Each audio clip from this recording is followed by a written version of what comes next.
ကဲကျွန်တော်တို့ဒီနေ့ကတော့ဘာမှတော့မဟုတ်ဘူးပေါ့နော်ပါတူလေးနိုင်ကြည့်အောင်ဗျာပါတူလေးနိုင်ကြည့်မယ်ဗျာကွိုင်9000လောက်တော့သုံးမယ်ဗျာပါတူလေးရရင်ကောင်းမယ်ဘိုင်ညာရောမဟုတ်ဗျာဒီတိုင်းပဲ line ပေါ်ကတွေးလို့လိုချင်လို့ပေါ့နော်ပါတူလေးကလည်းမရှိသေးဘူးဗျာ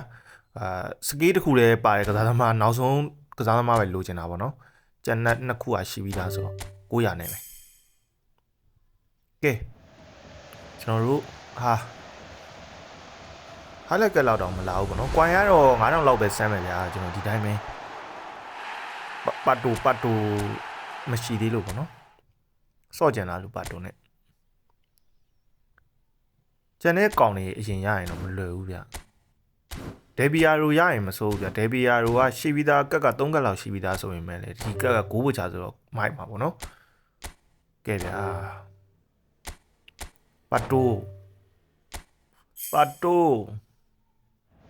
ပတ်တူ CF တဲ့ကွာ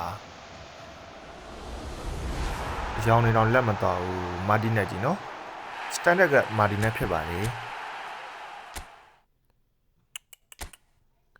ကဲဗျာပေါက်လိုက်ပါတော့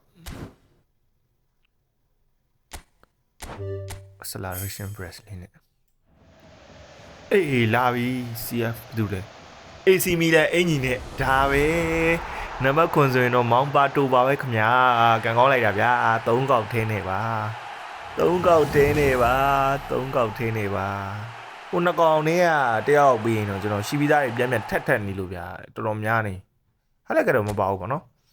ဆိုဘဲနှစ်ပွေကကျွန်တော်မှရှိပြီးသားတွေဆိုတော့ကြာ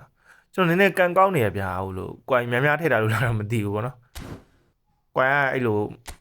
နည်းနည်းဟွာဖြစ်ရင်ကျွန်တော်အကောက်ကိုပြောတာနော်အဲ့မျိုးဆိုရင်ပေါက်တတ်တယ်ဒီမှာလဲ900နဲ့ပဲဒီမှာကျွန်တော်အကောက်မှာကဒီကောင်နေရှိပြီးသားပေါ့နော်ဆိုတော့ဒီမှာလဲဒီမှာဒဲကြီးလဲရှိတယ်ဗျာတိတ်မစော့ပြဘူးဗျာဒဲကြီးတို့ဘာလို့ကြာသိရမလားဟိုဟာဆိုရင်လဲအဒရီယာနိုဆိုရင်လည်းမစော့ပြဘူးအဒရီယာနိုဆိုရင်ဒီကတ်ဆိုနည်းနည်းလေးတယ်ဗျာကစားရတာအဲ့အကြောင်းမလို့ကျွန်တော်မစော့ပြဘူးဘာပဲပြောကျွန်တော်ရဲ့ဗီဒီယိုလေးကိုကြည့်ပေးတဲ့ညီကိုတွေအားလုံးကျေးဇူးအများကြီးတင်ပါတယ်နောက်ဗီဒီယိုမှာပြန်တွေ့မယ်ဗျ